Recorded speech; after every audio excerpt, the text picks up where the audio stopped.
Did you see tanks deployed to the Headquarters. INEC headquarters? I have friends calling me from all over the world asking, Usman, what's wrong? Brand new tank to the INEC headquarters. What in God's name was the military doing there?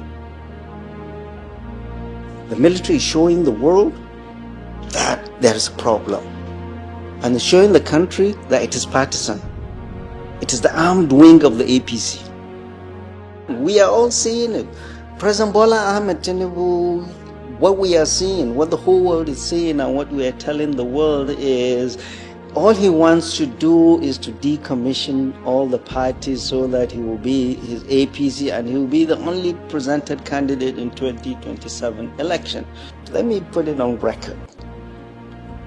The APC and all the apologies and the president, one-party state and dictatorship in this country will be vigorously fought. It's not going to happen. We're not going to allow it happen. He fought the military. He ran away. And he wants to come and be the dictator. One-party state has never happened in Nigeria. It will not happen. This is Niger Unfiltered on Symphony TV. My name is Olawale Oluwade, and my guest today is Professor Usman Yusuf, Professor of Hematology, Oncology, and Bone Marrow Transplantation. Prof, nice having you on the show again. This is the second time. You will let me rest. No, we can't let you rest. We can't let you rest. Thank you for having me. You're welcome, Prof. A lot is happening. So let's try and take them, unpack, issues as in the last couple of weeks. And let me start with the INEC chair, Professor Joash Amokuta. You've been quite critical of him, and I was a bit skeptical but then you seem to be, spot on as usual. Now, he made some tweets on his Twitter handle in 2023. In one of those tweets, a couple actually, he was responding to APC youth, national youth leader, Dayo Israel. And he said something to the effect of victory is sure. That's Professor Joash Amokuta saying victory is sure, responding to Dayo Israel. In another tweet, responding to a tweet made by this same Dayo Israel, to the effect that APC flipped an Igbo-dominated part of Lagos. They flipped it and won. And then he made some disparaging comments about Igbo people. And Professor Amokuta responded with Ashiwaju, just one word, Ashiwaju. Now, in all of this, the big issue, that will not be a problem to have an opinion, but the big issue is that after I became INEC chair and these tweets were identified and called out, suddenly the tweets were erased, they were deleted. Secondly, the handle, the name was changed to a new name and then made, identified as a parody, account, which showed an intent. So the question, Prof, I just have to give that brief background. So INEC is meant to protect democracy, conduct free and fair election, but importantly, be an impartial arbiter, because it's a contest. So my question is simple. What's your opinion about this that I just described? Okay, you said it. Everybody has a right to choose or support whoever he wants to do that. But I've said it on this medium and several others from the outset, that anyone nominated or occupying the chair of an independent should not come with such controversies at all. He should be seen to be independent and above board. And you saw that even with Jega, even with the last person that people were vilifying, Professor Yakubu, that has now, if I was him, I would not have accepted ambassadorship. It just shows you they are just rewarding you for a job well done. And my advice to Amor Pitan and whoever is his friend, You've earned the position of a professor. You earned SAN. Don't let these politicians rubbish all of that, because that's exactly what they are doing. They're just rubbishing whatever. Nobody gave it to you. You earned all of these things, and you are allowing for what? For what? Honor means something.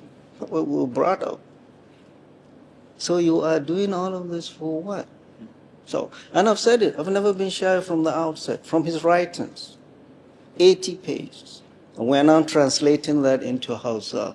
You need to read it. I don't know if you read it. You need to read it. For me, a Muslim, a Fulani, it really took a lot of patience to read it. This is a man who has come with a bias, a hatred against a certain group of people. How can they expect fairness and justice from a person occupying that chair? And I've said it repeatedly, never been shy. President Bola Ahmed Tinubu went shopping for a person like that. So, my advice to Amopitan is that he should take the path of honor and just recuse himself and resign. Failing that, he should be fired, because nobody has confidence in him. Not the Muslim clerics, not Muslims in the north, not Fulanis, not Kanuris, not opposition politicians. So, who is he working for? Ashwaji? No, you're not working for Ashwaji, you're working for the integrity of the election in Nigeria. And do the honorable thing, Professor Mofitan, and just recuse yourself and disappear. Because so far, your professorship and your SAN, you have taken that into the gutter. For what? For politicians? They will just use you, dump you, and so my advice to him. But this election will not be accepted if it is so pretended by the current INEC chairman. End of story. We've all said that. Everybody is saying that, and we're seeing that. We're seeing what he wrote. Be careful what you write. Our lecturers used to tell us that it doesn't disappear, especially with email and all that. It never, you cannot delete that. It comes. I don't know why he's so blah, blah, blah, blah, blah, and writes a lot. It will bite you. And it's 80-page brief. If you look at it, I know it's very ignorant, very venomous, very insensitive. Sitting from his office in Jos, writing all of this rubbish. We called him out, and Muslim clerics in the north have said it long before anybody did. We are not going to expect fairness from a person like this. Now politicians are saying, now they're digging his past. My question, and I've said it here while I was here, what was the DSS doing? They must have screened him. So they let him through because the president wanted him. It's dereliction of duty by the DSS if they truly screened him. And if they screened him and told the president there are issues, Mr. President, this and that, and he accepted that, I said it before. Now we know the president is looking for the person and he's gotten him. We are not going to accept Joash Amopitan as the INEC chairman coming this election, conducting this election. So take the path of honor. You're a professor. You're an SAN. You're not a hungry person. You don't need this INEC job, for goodness sake. You have a name, the family name, for goodness sake. It means something. Where I come from, honor and integrity means something. You're a lawyer, a noble profession. Recuse yourself from this chair, please. This is my advice to him. Before we even go to the next question I have, written down, you just said something that caught my attention. You said he doesn't need his job. He's not a hungry man. I beg to differ, because the budget of INEC that was sent to the National Assembly, if my memory serves me right, it's about 895 billion naira.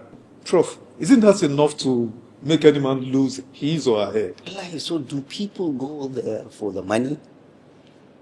I mean, do people go accept jobs because there's money? INEC chairman before that. I know Professor Jega. I know him, I know his family, I know the integrity of his family, I know where he comes from. I know his person. Don't go there because of money. Family, name, how you were brought up, who you're. We were brought up in a way that crass accumulation of ill-gotten wealth has never been what wakes us up in the morning. That's why I fought in the NHIS. At that time I was in control of real money, not this paper money that President Tinubu has made in Naira. Real money, more money than most of these governors.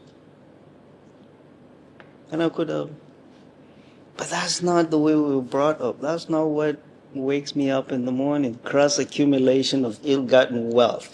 So if a Mopitan is there because he sees the money, it's not going to last. All this money, we've seen governors, we've seen ministers, we've seen this. You look at them today. God will not bless this kind of blood money. Will not. So take a path of honor, Professor Amopitan, and recuse yourself. You don't need to go back to the university, open your own practice. You're already known. You're an SAN.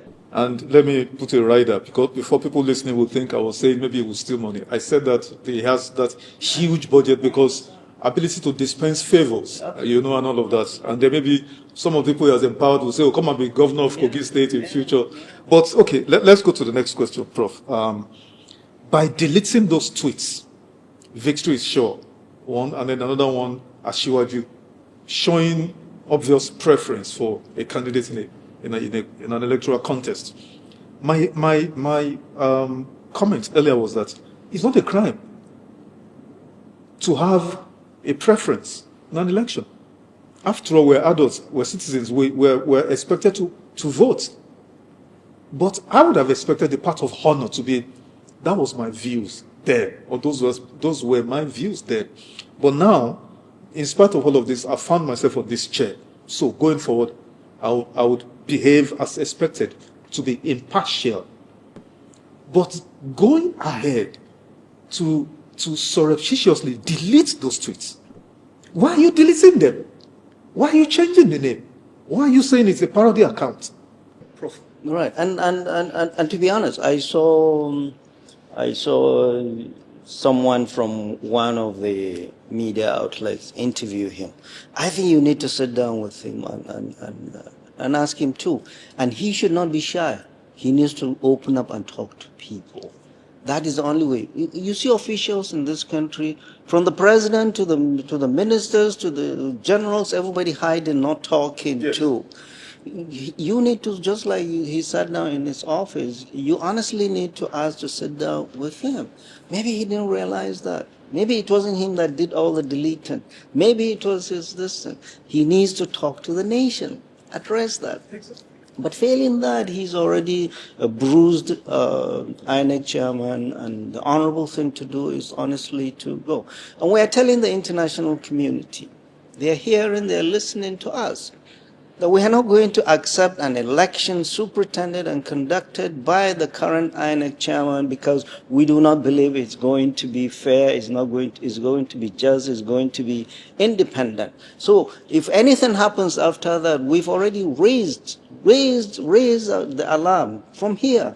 And why would the president, and I said it before, for goodness sake, Mr. President, why are you hanging on to a person that's going to cause you so much trouble? Why? If you're looking for Yoruba man, if you're looking for a professor, if you're looking for SAN, if you're looking for Christian from Kogi, there are 1,000,001 people that you could go look for.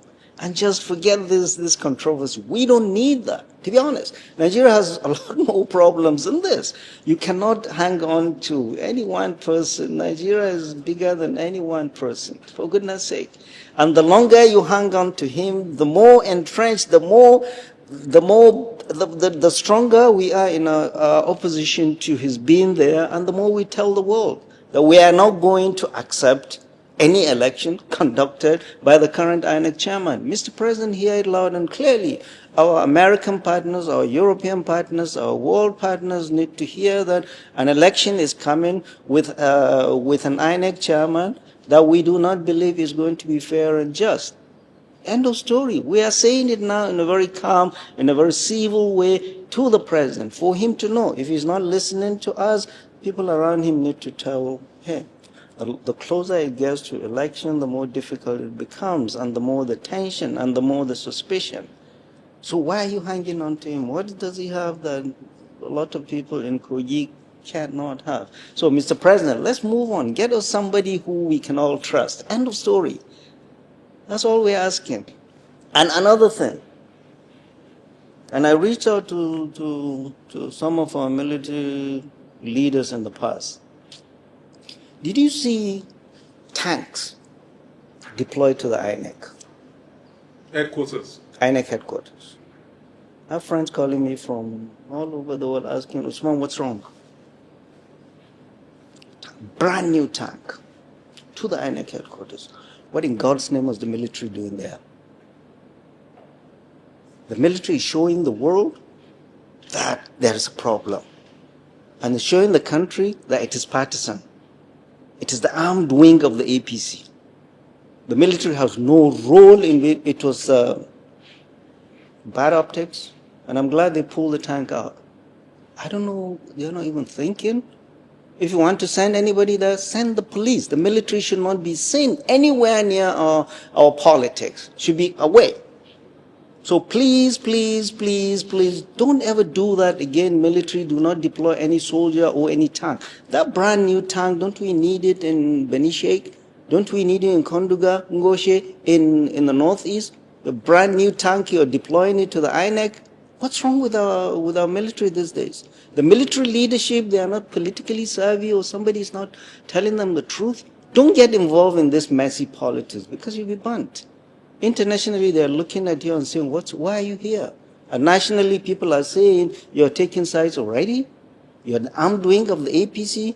I'm glad they pulled it out, and I'm telling them, I'm calling on our military, don't get involved. Soldiers are not happy in the war front already. And you have tanks, brand new tanks at INET headquarters? Don't do that again, please. Now, on April Fool's Day, he came up with the news that he had derecognized ADC leadership of the chairman, David Mark, and National Secretary, Rauf Aregbesola, on the pretext that there's a factional chairman somewhere who's a certain Nafiu Gombe, who claimed he didn't resign, that the so-called letter purportedly written by him to resign was a forgery. Now, he had gone to the Federal High Court, and he didn't get the judgment or something, and then David Mark went to the appeal court, and appeal court said, no, we can't get involved. Let him exhaust the case at the Federal High Court, but you guys return to status quo ante bellum. Based on that, INEC chairman said, oh, we got letters from wherever. And I was thinking, when I was listening to him, that, do you take decisions based on letters or judicial pronouncements? If the court said, let the trial court deal with the substantive matter, meantime, parties maintain status quo ante bellum. And then Professor Josh, the chagrin for me was that it interpreted status quo ante bellum to mean, decapitate the entire management of the political party, ADC. Before I even go further, how did this news come to you? Maybe he's acting there as a lawyer, as an SAN. Which I'm serious, which he shouldn't be. He shouldn't be the one doing the interpretation. I'm not a lawyer. But I'm glad, I understand the Supreme Court is hearing it. For goodness sake, they should stop this rascality going around. Nigeria is on a tender hook. Whatever we need to do, the executive, the judiciary, us talking, everybody, the media, we need to. People are not happy in this country. People are dying of hunger. Our soldiers are dying. Our officers are dying. They are watching us. They are out there taking bullets. They are watching us in Abuja talking in air-conditioned space. Instead of sorting things out, so we take care of them to do well, we send them there. We are here arguing about things that shouldn't be argued. The INEC chairman should know his place. and leave the court to do their things. And I'm glad the Supreme Court will make the judgment. And I'm calling on the Supreme Court too, our judiciary. You are part of this country. You don't want things to go up in flames just because of somebody's ambitions or somebody's I must be there, da da da da da. No. Take a bow. You've done your part. You'll forever be seen as an INEC chairman. We are all seeing it. President Bola Ahmed Tinubu, what we are seeing, what the whole world is seeing, and what we are telling the world is all he wants to do is to decommission all the parties so that he will be his APC and he will be the only presented candidate in 2027 election, one-party state of 30 whatever governors. They've destroyed the PDP, they've destroyed Labour Party, and now this, the new bride in the bloc ADC, they're causing trouble in the ADC. I heard even in Adamawa, some kids came out and gave a press conference and said they've suspended Atiku Abubakar and Babachir Lawal, who is the chairman of the Northeast. Yes. So they just want to cause trouble all over. So that by 2027, he is the only candidate. Let me put it on record. The ADs, the APC, and all the apologists and the president, one-party state and dictatorship in this country will be vigorously fought. It's not going to happen. We're not going to allow it to happen. He fought the military. He ran away, and he wants to come and be the dictator. One-party state has never happened in Nigeria. It will not happen. We will fight. So if you don't want to cause trouble in this country, Mr. President, allow the space for opposition to present their wares to the people and let people accept. You are breeding trouble. We've said it. And the security services, you better be careful. Stay out of our politics. Don't send your tanks on the street to go and shoot people when people come out. Because there is no security, no police, no military that can quell the anger of an angry people. We've seen it. Why don't we learn lessons from the past? Look at what happened in Nepal. Look at Bangladesh. For goodness sake, we're not learning. We're going through that same. Instead of the leadership, their security service, the DSS, the NSA, and the military telling the president, we are heading to trouble. You better pull back. We shouldn't allow that. And we do not see how our military or our security services will allow this. Mr. President, they're not telling you the truth. One-party state is a no-no in Nigeria. And this repression of opposition will be vigorously opposed. Look at what they are doing to Nasir El-Rufai. They're bouncing him from one court to the other. They want to decommission him so that he is not active till 2027. They release him. They're very nervous. We are not going to allow that. Allow the space just like your turn was allowed. President Muhammadu Buhari allowed you to go through all of whatever you did. Whatever you did, and you became president. Thanks to Nasir El-Rufai and 62% of the votes from Muslim North. They voted you. And now you don't want people to have free expression? You're bringing an INEC chairman that you know is bruised. You are destroying all parties. You are preventing this party from conducting its convention. You are amassing money. I was reading the 2023 budget, the 2024 budget, and the 2025 budget, all these budgets, none of them was implemented. The capital component of them? Yeah, none of them. They only give the ministries money for salaries. So I was asking the senator, why don't you do, what do you see, why don't you raise your voices when you go for oversight? He says this 10th assembly, there's no oversight. What are we going to oversight? To go and oversight that, have you been paid your allowances or salaries? No capital project, nothing. All this money has been accumulated to fight election. 3 years. 3 years. For goodness sake. Money meant to work for people. Ministries, go and ask ministers. Go and ask the minister. No minister, they just leave them with this SUVs and sirens. Nothing. Many have to, out of their pocket, to pay for their office stuff. They've been accumulating money, doing budgets. 2023 when he came in, 2024, 2025, none of these budgets have been, but they've been written. We bought this, we bought this tank, and the money is waiting to fight elections. Let's go to insecurity, because that's another burning issue. In the last few days, I've been so downcast. I've been so downcast at the caliber. I mean, any life lost reduces me, reduces you as a community of people. Any life. But then when you begin to lose the caliber of men, our military is losing of late. Brigadier General, commanding officer, colonels, lieutenant colonels, and the works. In very strange and very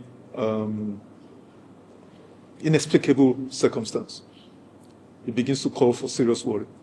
Prof, you and I have had this conversation over and over. What's going on? I need to ask you again. What the updates that? What's going on? Yeah, and it's a correct question that we have all been asking. What is happening? We're not getting any answers from those who should give us answers and make us, those who we elected, or those who are appointed by those we elected to supervise our security, to come and talk to us. Only in Nigeria did you lose 2 generals, the colonel, many 4 or 5 lieutenant colonels, a major. Nobody's talking to us. Yet only a sterile press statement from the DHQ, where they pay the gallant price. Then they deserve a lot more than that press statement. The one that died in Kukawa was buried. Not a single service chief was there. Not the governor of the state was there. And the family was given 5 million by the state governor. And that's it. This, officers. For you, I was talking to my classmates that went into the ND at that time. They were course 21. So I was asking some of them, how long does it take you from when you go into the NDA, when you become commissioned, to rise into the rank of brigadier general? It's over 20 years, 25 years. And then all of a sudden, the son of Satan just come and kill him. These are our children. They are fathers. They leave orphans. They leave widows. Many of them leave parents. They leave aunts and nieces. They leave communities. Then that's it. That's how we pay them. We are not asking the right questions. And the people that should answer these questions for us, they're literally in hiding. We're not hearing anything from our president and commander-in-chief. We're not. We've not had anything from our Minister of Defense. As far as I know, he is the first, if not the only 4-star general that occupied the office of the Minister of Defense. All the others I knew were 3-star generals, a 4-star general. You take charge and be talking to us. We haven't had anything about the next 3-star general, the CDS. We haven't had anything. The NSA is gone missing. Nobody is talking to us. You talk to us, the soldiers in the trenches hear you, and they are reassured too. And I was asking, a brigade commander is not a small position. I understand you have brigade, you have 3 battalions. And each battalion is about 750 soldiers with officers, with I don't know how many tanks, how many whatever. The brigade commander is way back there directing that. The battalion commanders are there reporting to him. 3 battalions, how come they penetrate The sons of Satan penetrated this 3 battalion and came. To kill the Brigadier General. What we're hearing is, in the heat of battle, when he was trying to get into an MRAP, it wouldn't start. These are questions that must be asked and must be answered by the military leadership, by our political leadership. This cannot continue. We have lost 5, 6, 7 battalion commanders and 2 brigadier generals in the space of 1 month, 2 months. No military will be quiet, only Nigerian military. And nobody is telling us how many soldiers have been killed. They will say, oh, 10. Oh, Reuters will say 20. Oh, this. So they are not worthy of being mentioned. You go to the United States, the other day I saw the President Trump, his vice president, and the minister, the Secretary of War at the airport to receive the caskets of 3 fallen American soldiers. The other ranks. The president was there, the vice president was there, and the minister of defense was there. Here, they get buried all across. We don't know them. We don't know how many. Who would want to send his child to be a soldier? They went in on their own accord. This is a volunteer military to fight and protect all of us. We're not treating them well. An officer told me in the military, there are 3 things: resource, training, and leadership. Clearly they don't have resources there, either physical equipment or intelligence. Let me ask you on that resource, the first one, resource. You took it right out of my mouth. The Brigadier General that died, Benishek, I think, he wanted to start the APC, he wouldn't start. Some account states it malfunctioned. Some say it didn't have diesel. Why? Sir, the question is, in the last 10 years, I can give you the figures. No sector has gotten more budget than the defense and security sector. Trillions and trillions and trillions. Why would an equipment meant for a brigadier general not have diesel? Or why would it malfunction? The colonel that got information I was going to examine or assess, do an on-the-spot assessment, he was riding in a Hilux, Toyota Hilux. Sir, of course, we are not many, but we know that in the theater of war, you don't use Hilux, Toyota to prosecute war.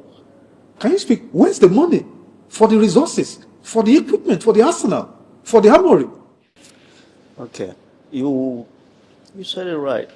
These are the officers and the men. They are fighters. They want to defend, they want to fight for this country and protect us all. They put their lives at risk. Like you said, the colonel with his troops running. Where was he going? He was going to see an on-the-spot assessment. Spot assessment, what's happening. And he went into a regular Hilux. Yes. He's not supposed to. He needed to be in an armored. Yes. And then they bumped into an IED. And our brigadier general that the MRAP wouldn't start, and I was asking an armor general to educate me, because you can't just jump into military thing. There's a lot of things we don't know and we may never know. We are talking a tank, a Tiger tank consumes about 1,200 liters of diesel. And the price of diesel today, 2,000. If you do 2,000 times 1,200, it is 2.5 million naira to fill up tank, just one. And he says even to warm it up, yes, you consume tons of fuel. So many of those things, and the commanders there, and the brigade commanders there, are not given the resources. They don't have the diesel, they don't have the arms, they don't have the... You ask the good question, why? just recently, how many weeks ago, they said they gave the military 3-point-something trillion again. So the question is, where is the money? And unless we start asking the question, where is the money? Is the military under President Bola Ahmed Tinubu, is it treated as other ministries are, where budget is written and money is not given? Or is money truly given, but it's not trickling down to the war front? Questions must be answered, because just like Buhari said, if we don't kill corruption, corruption will kill us. Corruption is killing us. Corruption is killing our soldiers and officers in the front line. We must address this. We are sending our men, officers and men to go and defend us. We are not providing them with the equipment they need. Diesel. Okay, look at the Beni Sheikh. Beni Sheikh is the corridor, it's on the road. Corridor to, because previously they were ambushing, is the road. They were ambushing supplies. Yes. Military supplies to Maiduguri. So they upgraded that to a brigade, so that they open that corridor of supply, because any military that is logistics pathway is blocked, that military is gone. And that was why it was there. And they upgraded it to a brigade so that it keeps that pathway, that corridor of logistics supply to open. Been doing an excellent job, because previously they used to lose a lot along the way, and they opened that. The question I keep saying is that these bad boys have better intelligence than us, and that is the resource. Resource is not only the money, resource is intelligence. Why? And they've been doing it systematically. Goshe, Konduga, what's the name? All these places, they keep hitting. And they keep hitting. Beni Sheikh, everywhere, they keep hitting. And they're targeting our officers. If in a brigade you cut off the neck, you kill the brigade commander, what is the morale of if in a battalion, I have a general friend tells me, look, I've retired a major general, I've gone there, I've done this, but as a young officer, the one position you really want and you feel you're part of the war is battalion commander. Go with the boys in the front. They take orders from you. Even the GOC, well, it's you the boys see and look up to. So you see, they kill the battalion commander. What do you expect the boys to do? The morale of the boys. We should provide whatever our military needs, and it should get to them. And we should look, I mean, it's been very, very depressing for everybody in this country. We've been losing our soldiers, losing our officers. We haven't lost this many officers in those so short a time for a very long time. And we must continue to ask the questions, what are Americans doing to help us? They've been around in that theater. Are they not helping us with the intelligence? Because clearly this Boko Haram issue of the better intelligence than us. We must provide our fighting men with all the resources they need. As a matter of urgency, give them all the intelligence they require. And the leadership must show leadership. Sitting in Abuja while we are taking hits and losing officers and men reflect badly on our leadership, both military and political leadership. And they need to talk to us. These soldiers, they are our children, they are our brothers, they are our uncles, talk to Nigerians so that they know, so that they feel assured. But all is not well in this country. All is not well, Mr. President. But then, the big question is, how come these bad guys, I mean, I used to use the word ragtag, but I've learned not to say that anymore. Because anybody who could assess a brigadier general, a brigade commander, you don't call that ragtag anymore. How is it they seem to have better military equipment than, how is that possible? What's going on? So you see this, their connection with the outside. Outside, exactly. This ISWAP, ISIS, yes, whatever, their connection. But where is it coming from? How is it getting into the country? Borders are everywhere. And the borders not secured? You know they're not. You know they're not. You know they're not. So we have, it's really very, very depressing. The way things are going, they're not going right. The loss of our soldiers and our officers is the decline of any military, is the decline of any country. Of any country. Prof, so that let's keep track of time. Let me ask you straightforward. Is the president giving enough attention to security issues, in your opinion? Well, I've said it several times. I've written that President Bola Ahmed Tinubu is the first commander-in-chief we have in this country that is not paying attention to security as he is to the economy or politics. And I said it the last time we met here, and it's cascading down to his leadership. When the CDS went to Borno, when they were asked to deploy, he clearly looked irritated and saying people in Borno and Yobe should handle their security, blaming the victims. Look at what happened in that market. So what of all the money they're giving you? We need to know if all the money we are seeing on paper, 3-point-something trillion, is it truly given to you, or is it like it's done with all the ministries? Money is not being cashed back to you. If it is, where is this money? Why is it not reflecting in arming our officers and men in the front line? And why are we losing our officers? Why? And men? And why are we not knowing the number of men killed? We just say 1 soldier or 10 soldiers. They have parents.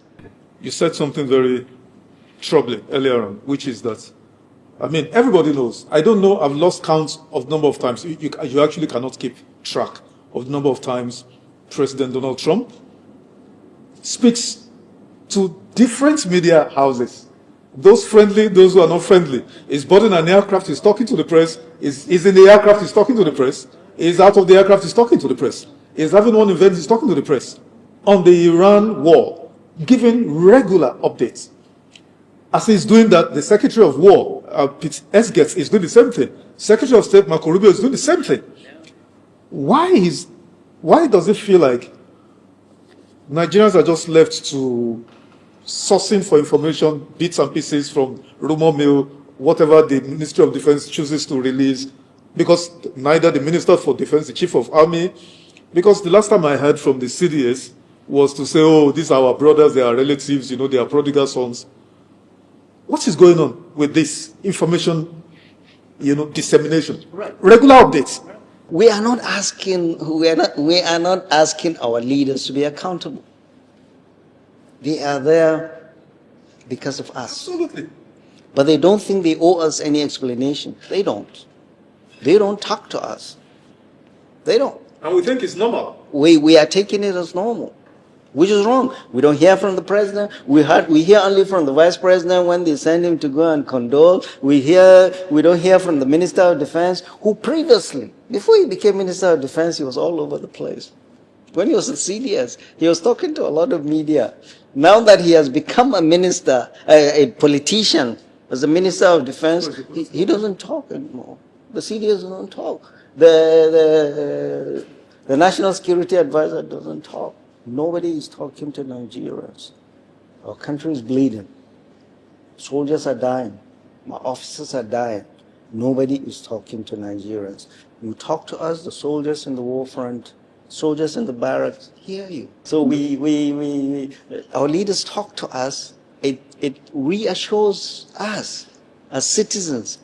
And those soldiers in the trenches, they see all of this. They hear, they see. Our soldiers in the barracks, our policemen in the barracks, our immigration officers on the borders, our custom officers, they all hear and see what our leaders and say our leaders truly care. And they're on top of this.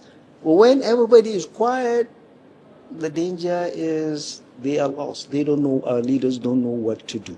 Prof, it would be remiss of me if I don't ask you on this very critical, this security situation in Jili, somewhere in the northeast, in Borno State. The Nigerian Air Force carried out a strike that killed over 200 as of the last count. But then controversy ensued, because the intelligence the Air Force got was pointing to the fact that they saw terrorists and all of that, and then they took them out. But then immediately, villagers, people from Borno State said no, it was a market, it's not just a gathering. But the governor, Zulu, responded and said that market is a known gathering for terrorists, bandits, and all of that, and that the market had been shut down for 5 years. So controversy ensued. I think Jili is a border between Yobe and Borno. Can you shed light on this? What's your reading of it? No, the thing is, okay, the governor said, okay, that market has been closed for 5 years. Yes. So has it been functional over the last 5 years? Does he have intelligence, or can he tell Nigerians that market has not been holding over the last 5 years since they said they closed it? We saw the victims in hospital. We saw the victims in hospital. It's a border town between Yobe and this, and it's a weekly market that holds there, and then you say, oh no, that market has been shut for 5 years. So whoever gathers there is Boko Haram. And that is unbelievable. The Air Force didn't say that. The Air Force were strengthened to continue that line of argument when the governor said that. And that governor is, I don't know what his problem is.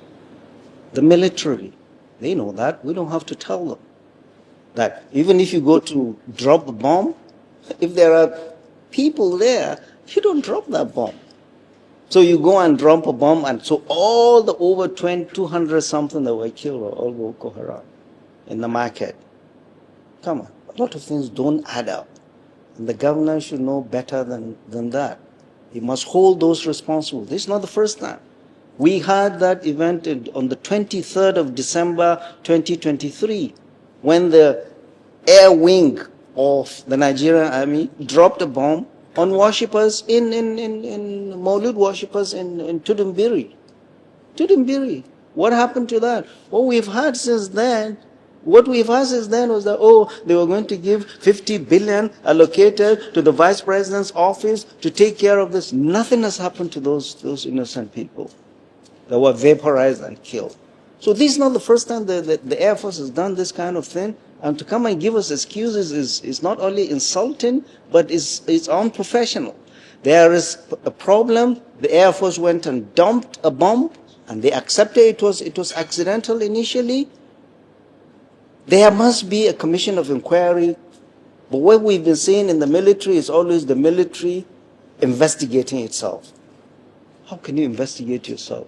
The reason for investigation is a millionfold. The outside world is watching you and see you as an incompetent Air Force, as an incompetent military, dropping bomb on your people. And there's a record. We have that record. Number one, your captains are not. This is broad daylight. This is not at night. Yeah. Because our Air Force doesn't fly at night. Broad daylight. You dropped a bomb, you killed over 200 people. And you said accidental. The governor is saying, that market was shut. So everybody there, come on. It's not acceptable. We are calling for an independent commission of inquiry. The military cannot, and I said even after Tudumbiri, the military cannot investigate itself. And this is what they've been doing. We've had nothing from the military or from the investigation since Tudumbiri. And now this is what's going to happen. Initially, the Air Force said, we're going to investigate, maybe it was an error, or we didn't do proper reconnaissance. Now, immediately the governor said, and then they flipped. They changed their story. And then, of course, the Minister for Defense, Christopher Musa, came out openly to say, anybody who is aiding and abetting or accommodating terrorists, you take whatever comes to you. How do you defend that? Because if we're condemning what Israel did in Gaza, what America and Israel are doing in Iran, bombing a school that killed over 160 people, how do you defend it? I know when he said that, but that's clearly war crime, and he should be very careful what he says. As a Minister of Defense. As a Minister of Defense, saying that is war crime. He should be very careful what he says. All of these places, if you go to where all these bandits are, there are local people that aid and abet them. If you go to the northeast, you have them all over. If you go to the southeast, everywhere. So you come and bomb a whole village. What would be your solution, Prof, to solving? Better intelligence. Simple, better intelligence. So the military does not have intelligence in that market, in that village, the Air Force, to tell you to call for dropping the bomb. You fly from wherever. I don't know where they fly from, Kaduna or wherever, or Makadi. Nobody there to direct you. You don't have human intelligence there. And you're coming to argue on the Minister of Defense saying you are going to kill everybody. No, Honorable Minister of Defense, be very careful. That will amount to war crime. You don't want to get involved in this. Talk professionally, and we must investigate what happened. Isn't that why they named the financiers of this thing? Isn't that why they say they brought 500 or 1,000 Boko Haram here to prosecute them, and they prosecuted 386 in a day or two? Prof, let's talk about this Sokoto situation. There's a town, Gobre, if I go to Gobe, a town in Sokoto State. Is it Gobre or Gobe? Gobir, what happened? Gobir. Now, the bandits came and killed the emir of Gobir, and then the residents fled, and all of that. How does this sound to you? Because if bandits can come overrun an emirate, the people have fled after the emir was killed. The people have fled. Zamfara, Sokoto, Kebbi, what are the governors doing? Are they totally helpless? The governors of these places, are they totally helpless? So what I'm saying, look at what Senator Alain Dume. Okay.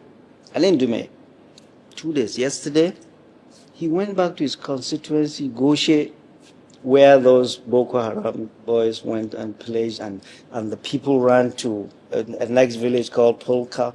He went there. He was there with some stakeholders in that village, did a press conference, gave money, and told the world what he wants the world to do for his people. I must say Senator Alain Dume is the only living senator in this country. All the others are nowhere to be found. He's always been involved and caring for his people. And he goes to the people, goes to the village. How many of our senators go there? How many of our Kasana senators go or Zamfara or Kebbi or Yobe or go there when there are problems? It's always there. That is how a senator must connect with his people, because they voted him in. He was there. I saw him on whole hour. He's a senator from Borno State. No, at least it is his area. Yes. It is his area that is pillaged the most. Goza area. That is where it's outside. Yeah, outside that area, a lot of the area is controlled by Boko Haram. They come from Mandara Mountain. He cares. He's always in the media. He's talking. He's talking to the military. He's talking to the presidency about his people. That is a senator. That is a legislator that cares for his people. Everybody else, they're here in Abuja. They can't go back home. They can't go back home. So we are not represented by those we elected, from the National Assembly to the governors. We're not. How many members of the National Assembly, Senate, and whatever, they have supervised, they have superintended all these budgets 2023, 24, 25 that have been just magu. They approved them. The president will say, you guys approved it? What are you talking about? So you're complicit. If there's going to be any investigation, you are part of this because you gave your approval. They are not representing us, and that's a big shame. That's why they cannot speak. They cannot go back home. They cannot go back home. But I mean, I have my heart off for Senator Alain Dume that truly cares for his people. And that's how we need to see all our senators coming back home and caring for our people. This is a great indictment, Prof. Great indictment. There is a growing debate, particularly amongst northern elites, governors and traditional rulers, whether it is time we seek the support of foreign agencies, foreign countries, assistance to rout this menace, this cancer that is going to destroy this country, this insecurity. Some are seriously opposed to it. Some are open to the idea because before Goodluck Jonathan left, they brought in mercenaries and they were doing fantastically well until retired military general Buhari came as president and felt insulted that no Nigerian army can do this.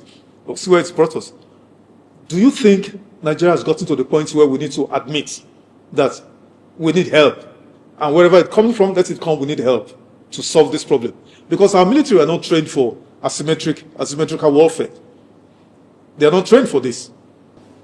What do you think, Prof? Right, and I'm a doctor, and I tell patients, the best doctor, no matter how high it is a doctor that knows he needs help. That knows he needs help. He needs help. Yeah. You come a patient, I don't know. A doctor that tells you, Yes. I don't know. Is that doctor that's a good doctor? I don't know, but let me send him to Dr. This referral. to take care of. So all human beings in whatever professions, our military has been fighting this for 16, 17 years. All our equipments have been degraded. Our officers and men have been killed. We need help not only with the equipment, with the intelligence, with the training. Yeah. And if whoever will come and take care of this problem, help us take care of this problem, is welcome. What we object to is handing over a sovereignty to another country. We object to that. We're not going to allow that. Not even the military will allow that. We have to find a way of partnering with our foreign partners to help our military in training, in equipment, in intelligence. These are the three main things. Our men in the war front, we know them. They are fighters. They want to fight. Give us what to fight for, fight with, is what they've been asking all this time. We see these kids on TikTok every day asking that these bad boys in the forest all across this country, they're human beings like us. We are trained, they are not trained. Give us what to fight them. We hear them say that. And last one on this, Prof, before we wrap up. Last one on this insecurity. The 200 American military personnel that Donald Trump sent with their equipment, where are they actually? Where are they? No, I need to ask you because I don't know. Where are they? that's why you should be asking the Minister of Defense, the CDS. I've asked the minister for even when it was CDS, I've asked him for an interview over and over and over again. So what I'm saying is that these are the people, the Minister of Defense, the CDS, the National Security Advisor. They are the ones, and they're not doing you a favor. They're not doing us a favor. They are doing the job they are paid heavily to do. Tell us what is happening. Nobody has told us anything. None. Nobody. Nobody has told us what they signed when they went to the United States. Nobody has told us why they're here. Nobody has told us where they are. Nobody has told us where they are going to do, for how long, what are the terms of agreement. And my advice to our American partners, we need them, yes, we do. But they know. They are from the United States, a functioning democracy. Nothing is legal until it's ratified by the Congress. Whatever agreement was signed in Washington, D.C., if it's not ratified by our National Assembly, it is null and void. What I would want them to do, what I ask them to do, what I urge them to do, is to get this thing, whatever arrangement, security arrangement they sign with our Nigerian security partners, to be reviewed and ratified by our National Assembly. End of story. The way it is now, it is an illegality. It is. I asked the question because, I mean, one of the reported purpose for their coming was to provide intelligence. But then, since then, things have gotten awry. Officers have been taken out, and things have gotten worse. Yeah. I want you to give a score between 1 and 10, 10 being the highest. Excellent. Give the president a score in his 3 years. May 29 will be 3 years in office. Give him a score. You're a professor, you teach students. To be honest, I said it after the first one. I said renewed hope. His reign has been nothing but hopelessness. Hopelessness. Hopelessness. All across this country. We want to be honest with ourselves. and he wants to hear differently from From what the hollow chamber. what the on your Monday we stand crowd are telling him. People have lost hope in this country. All this renewed hope thing is it is people that will vote for you. It is people that will govern you. Mr. President, you have not governed the last 3 years the milk of human kindness. You have not. And you are the president that has been the most cruel in his governance. What more can we say? What can be more cruel than making people hungry? What can be more cruel than people have stopped taking their medications, blood pressure and hypertension, and they're dying from that? What can be more cruel than people are dying because soldiers are not provided with what they need? What can be more cruel than people dying on the highways that have not been prepared? What can be more cruel than workers cannot pay for school children for their kids? And many children out of school, thanks to you. So you're just sitting there looking at the numbers. You have no empathy, no human capacity, no human component in whatever policies you make. No. GDP must translate to the people. We haven't seen that yet. And I said it the last time. When the righteous rule, the people rejoice. When the wicked rule, people groan. All over this country, from Abia to Zamfara, millions are groaning.